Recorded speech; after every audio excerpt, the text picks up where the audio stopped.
MSI reached out to us a couple of weeks back and asked us to build a mid-range gaming PC that pairs well with their brand spanking new Streaming Boost PCIe capture card. Isn't this the one we actually saw at Computex 2018? Correct. Anyway guys, the bigger question is, can you actually build a gaming/streaming PC for around 5,000 ringgit? Let's find out right after this. We spend most of our lives on the internet. We watch movies, we listen to music, and we play games. The internet is a space for us to be free and do whatever we like, so it should never be restricted. In fact, it's thanks to Digi that you're watching this video right now. Digi gives you the freedom to internet your way, any day. More details in the description section below.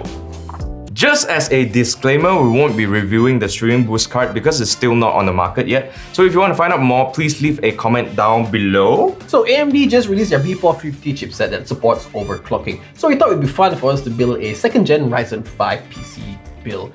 And we wanted to find out a couple of things. Actually, 3 things. Firstly, should you overclock your CPU? Secondly, should you overclock your RAM? And third and finally, is it even possible to build a mid-range streaming/gaming PC? Well, in this video, we're going to check out the list of components of our choice and also check out the stuff that MSI sent over.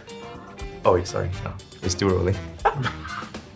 Firstly, for the processor, we've selected the Ryzen 5 2600X, priced at 999 ringgit. With 6 cores, 12 threads, a base clock of 3.6 GHz and 4.2 GHz boost, this processor should be adequate for all your gaming and streaming needs. The stock Wavespire cooler is decent, but we do suggest that you get something better if you want to overclock. For our CPU cooler, MSI sent over the Qualcosa L CPU cooler priced at 320 ringgit. We have some mixed thoughts about this cooler. The pros are, it looks pretty cool if you're into MSI with an interchangeable top that you can switch between black and silver. It has a nickel-plated copper base with 4 copper heat pipes, and you can mount 2 fans for a push-pull configuration, and the thermal performance, it's pretty good with the provided thermal paste. Cons, okay, no RGB, and the price, it's pretty steep. For the GPU, since the mining craze is over and we want to build a full AMD build, we want to check out the Radeon RX 580 graphics card with 8GB of GDDR5. The SRP is rather high at 1,620 ringgit, but you can definitely snatch one up for a better price online or in retail stores. This Armor Series GPU is the most affordable model, so it doesn't come with a backplate and has a very basic 2-fan thermal design. If you want better thermals, grab a higher-end model instead. Snatch yours today.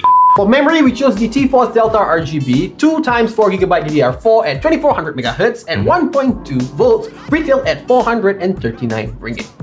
This memory kit has a CL15-17-17-35 timing, but we're able to get it stable at 2800 MHz with the same timings by just bumping the voltage to 1.35 volts. The Delta RGB comes in black or white and works with MSI's Mystic Light with some tweaking, and it looks pretty good with the wide-angle light strip and aluminum heat spreader that's quite tall, so you should check your clearance. We did some pretty interesting tests to figure out what memory configuration would be perfect for a 2nd gen Ryzen build, so do stay tuned to our channel if you're interested to find out more. Storage-wise, we chose the 240GB 2.5-inch PNY CS900 SATA SSD, priced at 240 ringgit. We chose this because it's quite a bit cheaper than PCIe options. The 240GB capacity should be plenty of space for your operating system as well as games. For the motherboard, we chose the MSI B450M Mota motherboard, priced at 553 ringgit. The motherboard has a pretty good heatsink design with 2 M.2 slots, 4 SATA 3 slots, 2 X16 PCIe slots, 1 Gen 3 and 1 Gen 2, 2 X1 PCIe slots, 2 USB 2.0 headers, 1 USB 3.0 header, 2 RGB headers, and 4 fan headers. It has a pretty good I/O with PS2 port, 2 USB 2.0, 4 USB 3.1 Gen 1, 2 USB 3.1 Gen 2, both Type A and C, 1 DisplayPort, and 1 HDMI. It also has a flash BIOS button that has a dedicated USB port. One minor drawback with the B450M Mota is that it doesn't come with Wi-Fi, which is ideal for an MATX motherboard since it might be used for smaller and more portable builds. Next, we chose the Cooler Master V750, priced at 519 ringgit. This is a fully modular power supply unit with an 80+ gold rating. At 750 watts, it should provide us plenty of headroom for overclocking. Finally, for the casing, MSI sent over their Mac Pylon case, priced at 390 ringgit. here are the pros and cons. Okay, for the pros, the price, it's pretty affordable because it comes with three 120mm RGB fans pre-mounted to the front that syncs up with Mystic Light. Also, the Mag Pylon has tempered glass on the front and sides with a black tint on the back, a sturdy frame, good cable management options, a PSU shroud with an illuminated MSI logo, and magnetic dust filters. Now for the cons. The airflow at the front is quite restrictive, so we suggest that you move your intakes to the top instead. Other than that, some might prefer thumb screws on the PCIe expansion slots and RGB for the MSI logo on the PSU shroud. Let's take a look at the benchmarks.